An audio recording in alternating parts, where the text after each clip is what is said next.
Immanuel Kant once said, "Experience without theory is blind, but the theory without experience is mere intellectual play." Today, we delve into the first section of Kant's profound philosophical work, Grounding for the Metaphysics of Morals, titled "The Transition from the Ordinary Rational Knowledge of Morality to the Philosophical." This presentation is a voyage into the very essence of morality, where we will traverse the first section of Grounding for the Metaphysics of Morals, encompassing landscapes of goodwill, navigating the treacherous waters of acting from duty, and contemplate the universal principles behind maxims. Along the way, we will unravel Kant's critique of inclination-based ethics and illuminate the role of human reason as our moral compass. Kant's philosophy provides us with a map, guiding us through the moral terrain of our lives, challenging us to assess the intentions behind our actions, and urging us to ponder the weighty question, what truly makes an action morally worthy? So, fasten your intellectual seatbelts, for we are about to embark on a journey through the heart of moral philosophy. A journey that will inspire introspection, provoke deep thought, and ultimately lead us to a greater understanding of ourselves and the moral world that surrounds us. Imagine a world where a superhero uses their incredible powers not for personal gain, but solely to protect the innocent. According to Kant, these superheroes' goodwill is the true source of their moral worthiness. Just as a superhero's powers can be used for good or ill, Kant argues that human qualities like intelligence, courage, and wealth are morally neutral unless guided by goodwill. Think about a time when you acted selflessly, perhaps helping a stranger in need. Kant asserts that such actions, driven by goodwill, hold intrinsic value regardless of their outcomes. This concept encourages us to reflect on our choices, emphasizing the importance of aligning our decisions with our values and passions, even when it's not the easiest path to take. And as we transition to the next aspect of Kant's ethical philosophy, let's explore how goodwill serves as a stepping stone toward understanding the profound concept of acting from duty. Consider a scenario where someone helps a friend move, not because they want to, but because they feel obligated to do so. Immanuel Kant's general propositions about duty, as outlined in Grounding for the Metaphysics of Morals, distill his foundational moral philosophy. Kant contends that actions possess genuine moral worth when they are performed solely out of duty, divorced from personal inclinations or desires. He underscores that an action's moral value is determined not by its outcomes, but by the underlying principle or maxim guiding it, emphasizing the significance of moral intentions. Kant further calls for actions to be carried out in reverence for the universal moral law, advocating that individuals uphold their duties out of respect for the inherent moral principles governing ethical conduct. These propositions epitomize Kant's deontological ethics, prioritizing moral duty and the principled motivation behind actions over their consequences. Kant distinguishes between actions driven by personal inclination and those performed out of moral duty. In this case, the action lacks moral worth because it's based on self-interest. Let's engage with Kant's general propositions about duty. Reflect on your own actions. Have you ever done something purely out of a sense of duty? Kant would argue that these are the moments when your actions have genuine moral worth, irrespective of their consequences. This challenged us to examine our motivations. Now, as we delve deeper into Kant's ethical framework, let's explore the intriguing concept of universalizing maxims. Picture a world where everyone lied whenever it benefited them. Kant's theory of universalizability suggests that this world would collapse into chaos. He argues that moral worth hinges not on outcomes but on the principle behind our actions, and that an action has moral value when its underlying maxim could serve as a universal law. This idea builds upon the foundation of acting from duty, emphasizing that the moral worth of an action lies in its conformity to principles that could be applied universally. Now, let's pivot our exploration to Kant's compelling critique of inclination-based ethics. Imagine a politician who takes a popular stance solely to secure votes. Kant challenges the notion that morality is based on self-interest, asserting that true moral actions arise from respect for the moral law itself. This perspective prompts us to scrutinize the motives behind our actions, especially when they align with our self-interest. Now, let's transition from Kant's critique of inclination-based ethics to explore the role of reason in his ethical philosophy. Think about a time when you had to make a challenging ethical decision. Kant believes that human reason, coupled with an innate sense of moral duty, guides us through these dilemmas. While reason can be influenced, Kant argues that moral philosophy provides the compass needed for ethical navigation. As we wrap up our journey through the first section of Kant's Groundwork for the Metaphysics of Morals, we found ourselves at a crossroads of enlightenment and introspection. Kant's philosophy challenges us to look within, examine our motives, and act not merely for personal gain, but in accordance with universal principles. In conclusion, Immanuel Kant's profound insights remind us that morality is not a mere intellectual play, but a vital aspect of human existence. It requires us to cultivate goodwill, act from duty, adhere to universal maxims, and transcend inclination-based ethics.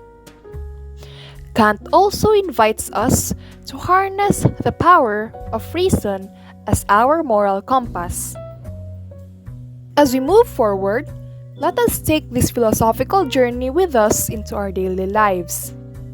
Let us question our motivations, embrace moral duty, and strive to align our actions with universal principles.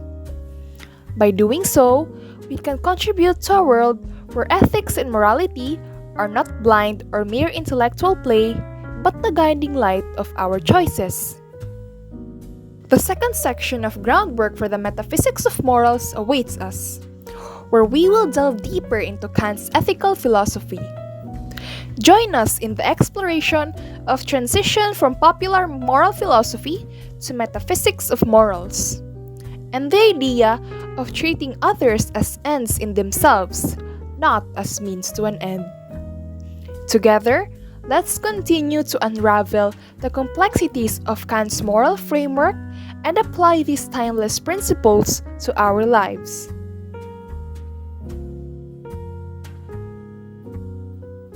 We will now be diving into the second section of Immanuel Kant's The Metaphysics of Morals. In this section, we'll explore the critical transition from popular moral philosophy to the realm of metaphysics. Kant's journey takes us from the practical, everyday considerations of morality to the foundational principles that underpin moral actions. As we navigate this transition, we'll uncover the philosophical roots that shape Kant's moral framework and the profound implications it holds for our understanding of ethics. I have divided this section into 5 different parts: Kant's imperatives, the universal duty principle, the principle of autonomy, the kingdom of ends, and the moral principle. Let's start things off with a quote from Immanuel Kant himself. "All our knowledge begins with the senses, proceeds then to the understanding, and ends with reason. There is nothing higher than reason." Now, let's start things off by diving into his imperatives and their role in shaping our understanding of morality. Kant's moral philosophy is a cornerstone in ethical thought, and it challenges us to consider the foundations of our moral actions. Kant's exploration begins with the acknowledgement of a significant challenge, distinguishing actions driven purely by duty. Often, our actions are influenced by self-love, personal desires, or external pressures. Kant invites us to delve into this complex terrain where we question the true motivations behind our actions. Continuing our journey, Kant leads us to a fascinating discussion on virtue and moral judgment. While many actions align with duty, Kant raises doubts about the existence of true virtue. Nevertheless, he emphasizes the enduring value of sincere intentions and the importance of moral judgment in our ethical framework. As we progress, Kant challenges us to consider the universality of moral concepts. He posits that moral judgments must hold true for all rational beings, transcending individual situations. This perspective forces us to rethink the role of examples in moral philosophy. Kant firmly establishes reason as the foundation of moral concepts. He argues that empirical examples diminish the instructive value of morality. Instead, Kant invites us to explore how moral principles are derived from the rational nature of beings. Our journey takes a crucial turn as we delve into the concept of rational will. Kant highlights that rational beings possess individual wills grounded in practical reason. These wills are autonomous, not reliant on external justifications like divine authority. The relationship between necessity and morality comes under scrutiny as Kant asserts that the rational will chooses objectively necessary actions. These actions are perceived as subjectively necessary in specific situations, emphasizing the distinction between subjective and universal moral worth. Our exploration culminates with Kant's definitions of imperatives. He defines them as representations of objective principles in the mind. Imperatives express moral duty rather than personal advantage, guiding us towards what's morally good, even if they don't guarantee our compliance. Throughout our journey into Kant's imperatives and moral philosophy, we will uncover the profound insights that have shaped ethical thoughts for centuries. So let us embark on this intellectual voyage into the heart of Kant's moral philosophy and discover the timeless relevance of his ideas. As we journey deeper into Immanuel Kant's moral philosophy, we encounter a critical distinction, the difference between hypothetical and categorical imperatives. First, let's explore hypothetical imperatives. These imperatives revolve around the practical necessity of a possible action as a means to achieve something desired. They serve as a means to attain willed ends and suggest that an action is good for a specific purpose. Hypothetical imperatives can be further divided into 2 categories: problematic principles and assertoric principles, which will be touched upon in our next slide. For now, let's turn our attention to categorical imperatives. These imperatives hold a unique position in Kant's moral framework. They are objectively necessary in themselves and they are good in their own right, without reference to another end. Unlike hypothetical imperatives, categorical imperatives immediately command a certain conduct without having any other purpose as a condition. Kant emphasizes that categorical imperatives are concerned with both the form of the action and the principle from which it follows. They are rooted in pure reason and are characterized by their universal applicability. When we act in accordance with categorical imperatives, we do so not because they serve a personal goal, but because they are intrinsically moral and morally binding.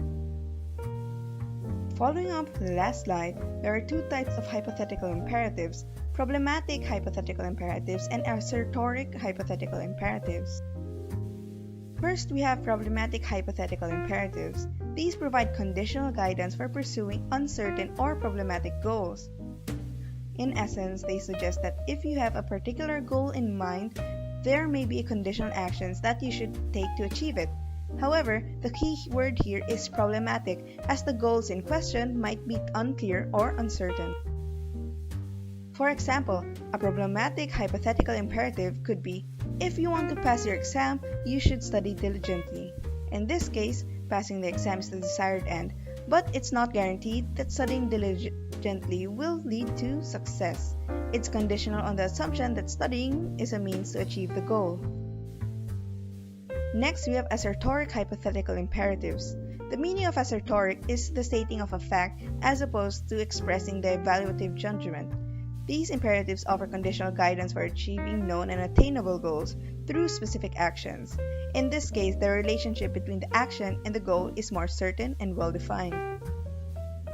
For example, an assertoric hypothetical imperative could be, to bake a cake, you must follow the recipe instructions. Here, baking a cake is a known and attainable goal, and following the recipe instructions is presented as the means to achieve it. Now that we've explored hypothetical imperatives in more detail, let's draw a clear distinction between them and categorical imperatives. Hypothetical imperatives, as we've discussed, are conditional in nature. They depend on personal desires or goals. They tell us what to do if we want to achieve a particular end. However, they are contingent on specific circumstances or desires, and they can be discarded if these change. Importantly, not all hypothetical imperatives are necessarily moral. Some may be concerned with practical or instrumental reasoning rather than moral duty. In stark contrast, we have the categorical imperatives. These are unconditional moral commands that apply to all rational beings, irrespective of their personal desires or circumstances. They carry the necessity expected of a law, meaning that they are binding and must be followed without exception. Actions guided by the categorical imperative must be such that you can will them to be universal laws that everyone follows.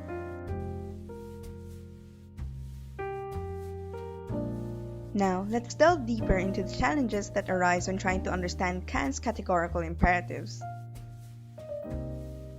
Kant characterizes the categorical imperative as a unique and a priori proposition. What does this mean? Well, it means that a categorical imperative is known independently of empirical experience. In other words, it is not derived from observations or empirical data, as is the case with many other propositions. Instead, it arises solely from pure reason. This sets the categorical imperative apart from empirical propositions that are grounded in what we observe in the world. Understanding and applying categorical imperatives present a dual challenge. On the theoretical front, individuals face the task of grasping a priori synthetic propositions. These propositions require comprehension extending beyond mere logical analysis, making them intellectually demanding. On the practical side, individuals must navigate the complex task of fully embracing the categorical imperative in their actions. This entails aligning their behavior with a moral principle that goes beyond personal inclinations, desires, and external circumstances. It's a commitment to act out of duty even when it goes against one's immediate self-interest. Moreover, Kant's challenge goes beyond these theoretical and practical difficulties. It's deeply rooted in the complexity of ethics itself. Moral philosophy delves into profound questions about what is right and wrong, the nature of duty, the essence of human beings. The categorical imperative, with its universality and unconditionality, sets an exceptionally high standard for moral action. It demands that individuals act purely out of duty with the consistency that their actions could be willed into a universal law. All of these factors make the categorical imperative a concept that can be difficult to comprehend and even more challenging to put into practice. However, it's precisely this that complexity and rigor that contribute to its significance within Kant's moral philosophy. Now let's dive into a fundamental concept within Kant's moral philosophy, known as the universal duty principle. The duty principle is a cornerstone of Kant's moral framework. It essentially means that you should act as if the rule guiding your actions could be a rule for everyone and everything in the world. To simply put, it's about acting in a way that, if everyone were to act similarly, the world would still function in a rational and moral manner. This principle might remind you of a well-known saying, "Do unto others as you would have them do unto you." This echoes the essence of the universal duty principle, treating others as you would want to be treated as if the roles were reversed. Now, within this framework, Kant distinguishes between various types of duties. These include duties to ourselves and duties to others. Additionally, he categorizes duties as either strict or loose. Let's explore some examples to better understand these distinctions. Scenario 1. A person is going through a lot of bad luck and feels really miserable. They start thinking about ending their own life as a way to avoid more suffering. However, they stop and ask themselves if making this a rule for everyone is a good idea. In other words, should everyone end their life when things get tough? The answer is no, because if everyone did this, there would be no world left. Scenario 2. Another person is in a tough spot and needs to borrow money. They know they can't pay it back, but they promise to do so in order to get the loan. They wonder if this is okay. So they think, what if everyone did this? They realize that if everyone borrowed money that they couldn't repay, the whole idea of borrowing and lending money would fall apart. So this isn't a good universal rule. Scenario 3. A third person has talents and abilities but decides not to use them because they prefer to enjoy life without putting in effort. They wonder if it's okay to waste their talents. They consider if everyone did the same, not using their abilities, whether that would be a good thing. They realize that if everyone neglected their talents, it would harm society because those talents could be used for many useful things. Scenario 4. A fourth person is doing well in life while others are struggling. They decide they don't want to help others in need or contribute to their well-being. They think, what if everyone thought this way, just taking care of themselves? They see that while society would still exist, it would lead to a lack of compassion, betrayals of rights, and overall a worse world, especially when people themselves need help. Now, let's delve deeper into Kant's concept of duties and moral laws. Kant's scenarios highlight the importance of aligning our actions with universal moral principles. In each of the scenarios, Kant demonstrates that these actions fail to conform to the concept of universal moral laws or duties. While they may seem justifiable in specific conditions, envisioning a world where everyone adheres to the same rule reveals inherent flaws and moral dilemmas. Kant employs these examples to underscore the significance of universal moral principles. Kant defines duties as actions that are inherently morally right. A true moral duty, according to Kant, should be something that we can consider a universal law. In essence, duties are actions that, when applied universally, contribute to a morally sound world. Kant further distinguishes between two types of duties: strict duties, which must be followed without exception, and looser duties, which are also morally commendable but allow for some flexibility in their application. These primary distinctions lies in the level of flexibility permitted when adhering to these duties. Strict duties can be likened to moral rules that admit no exceptions. These are obligations that must be followed without fail, regardless of circumstances. For instance, based on Kant's philosophy, the act of not taking one's own life, as depicted in Scenario 1, is defined as a strict duty. It's an action that you should never engage in, regardless of how miserable you might feel. In contrast, looser duties are still moral obligations, but they allow for exceptions under certain conditions. These duties are not as rigid as strict duties and exhibit a degree of flexibility. To illustrate, Borrowing money with the promise of repayment, even when one knows it will never be fulfilled, falls under the category of illusory duty. Keeping promises is generally regarded as a virtuous act, but the breaking of promises is not necessarily deemed immoral, as there are other situations where it might be acceptable. These distinctions between strict and illusory duties underscore the complexity of Kant's moral framework. While strict duties demand unwavering adherence, illusory duties provide some latitude for ethical decision-making. Kant's philosophy also introduces us to essential principles that guide moral laws and duties. Let's delve into these principles and their implications. First, we have the duty to oneself. Kant argues that if someone contemplates suicide to escape suffering, they are treating themselves as a mere means to avoid pain. This action violates the principle because it fails to respect their inherent worth as a rational being. Next, we encounter the duty to others. Kant emphasizes that actions like lying to someone or violating their rights treat them as a means to your own end. Such behavior is dishonest and morally wrong, as it disregards their intrinsic worth. Kant also underscores the significance of self-improvement as a moral duty. Neglecting one's own potential for growth and self-improvement fails to respect the inherent worth of a rational being. Lastly, Kant's philosophy promotes the duty of helping others, recognizing that every rational being seeks happiness, and we have the moral obligation to contribute to the happiness and well-being of others. These principles, whether they pertain to our self-respect or our interactions with others, share a common thread: the recognition of the inherent worth of a rational being and the imperative to treat them as ends in themselves. Now let's delve deeper into Kant's insights on duty and morality, uncovering the challenges we face and the ethical standards he advocates. Kant astutely observes that our human nature often leads us to desire exceptions even when we recognize a strict duty. This internal conflict arises when adhering to the duty may bring harm to ourselves or contradict our immediate desires. Furthermore, Kant emphasizes the distinction between subjective influences and objective morality. We must guard against personal desires and inclinations shaping our moral choices. True virtue, according to Kant, arises from our sense of duty and reason rather than immediate gratification. In his quest for a robust moral framework, Kant seeks out moral principles firmly rooted in reason. These principles transcend personal feelings, desires, and preferences, providing a solid foundation for ethical decision-making.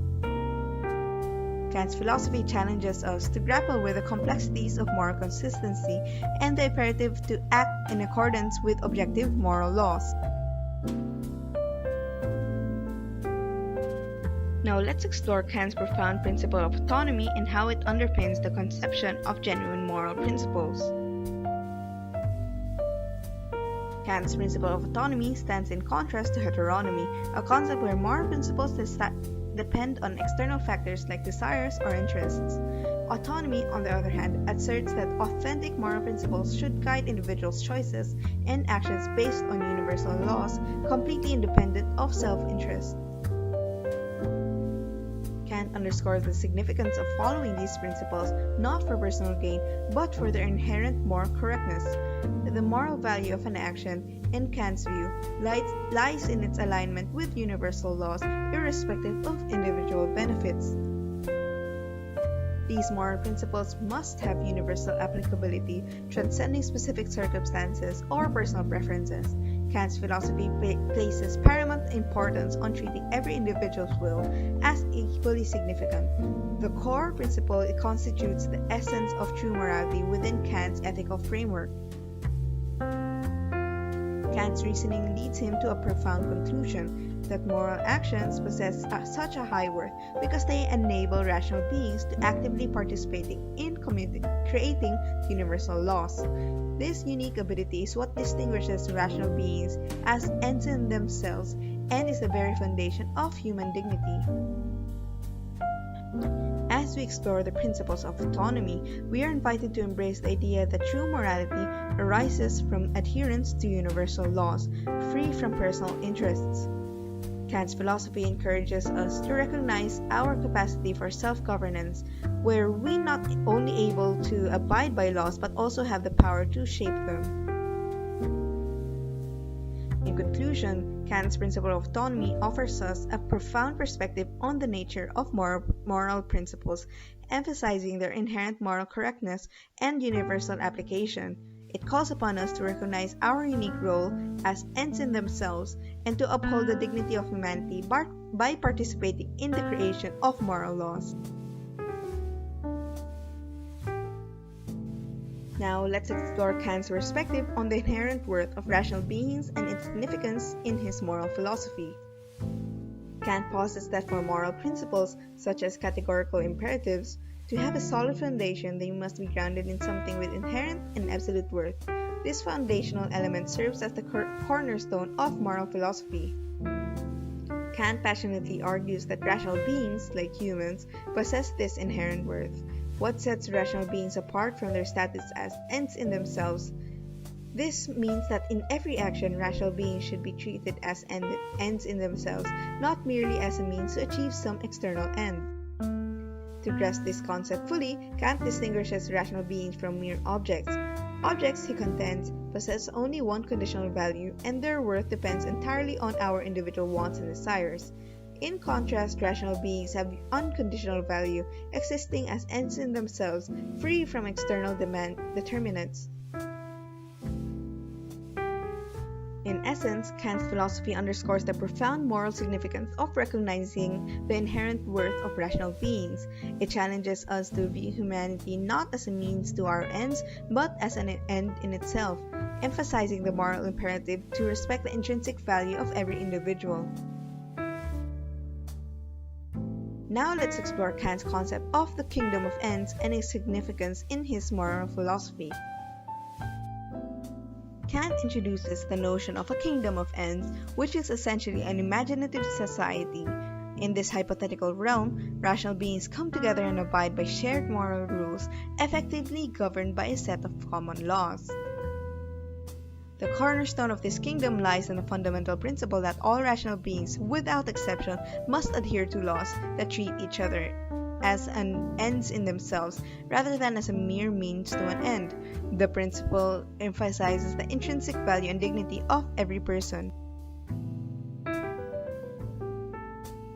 Within the kingdom of ends, there are two distinct roles that individuals can embody. First, we can assume the role of a member, dutifully following the laws and treating others as ends. Second, there is a sovereign, an entity responsible for creating laws but not subject to anyone else's will. It's important to note that the concept of sovereignty here isn't about wielding power over others, but reflects the genuine independence and freedom of the sovereign. The concept of the kingdom of ends leads us to a critical relationship between morality and legislation. In the kingdom of ends, morality and legislation are intertwined in a profound manner. The practical necessity of adhering to these moral laws is what Kant defines as duty. It's a moral obligation that transcends personal desires or gains. Duty in this context isn't about compliance out of convenience, it's about recognizing one's duty as a rational being to uphold the dignity of both oneself and others.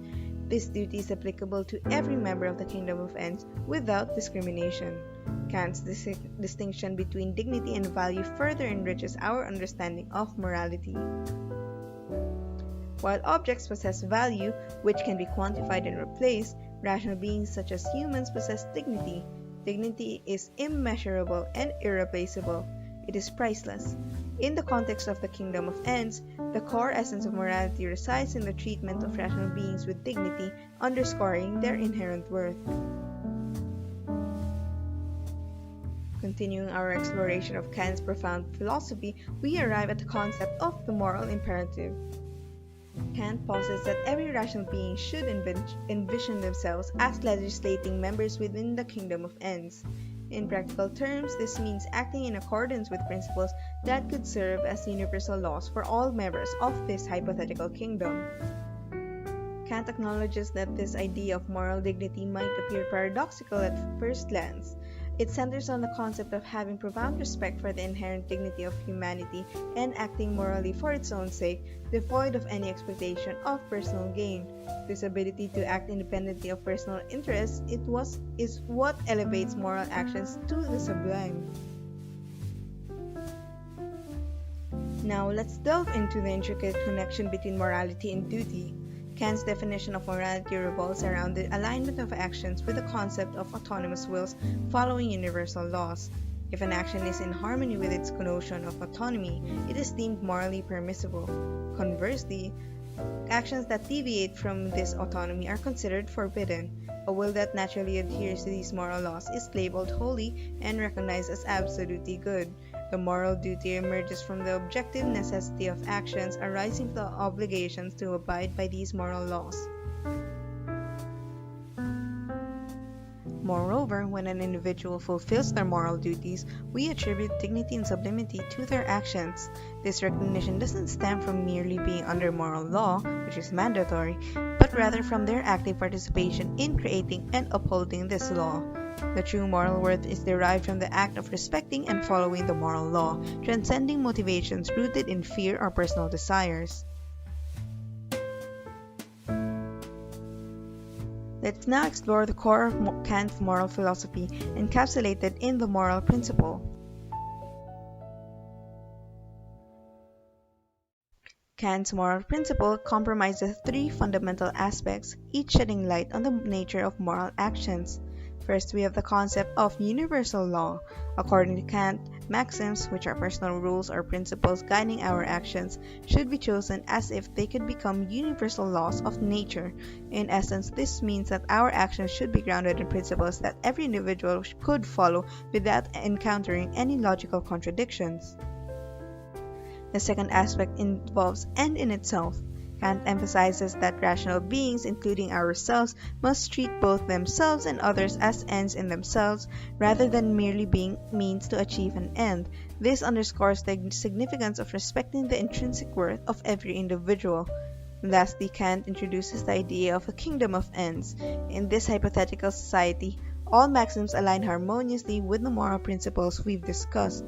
It envisions a perfect society where everyone upholds these moral ideals.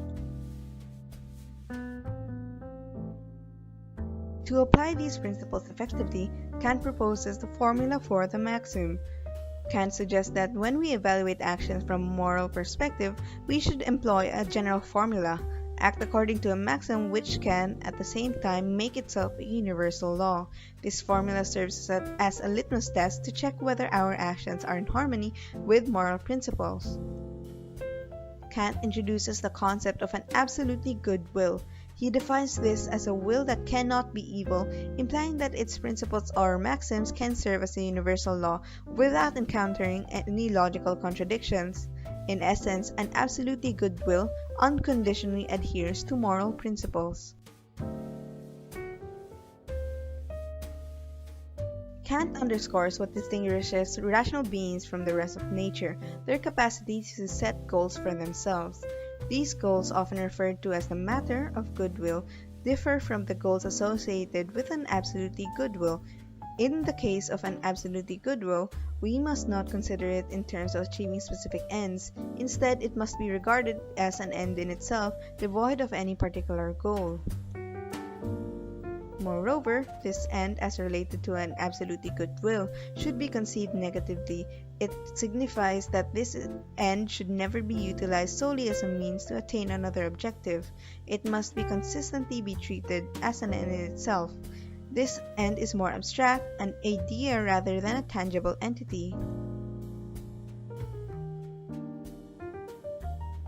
In conclusion, our exploration of Immanuel Kant's Metaphysics of Morals, with a focus on sections 1 and 2, has unveiled profound insights into the nature of morality and moral principles. Kant's philosophical journey takes us beyond mere explanations of why we act morally or what drives our behavior.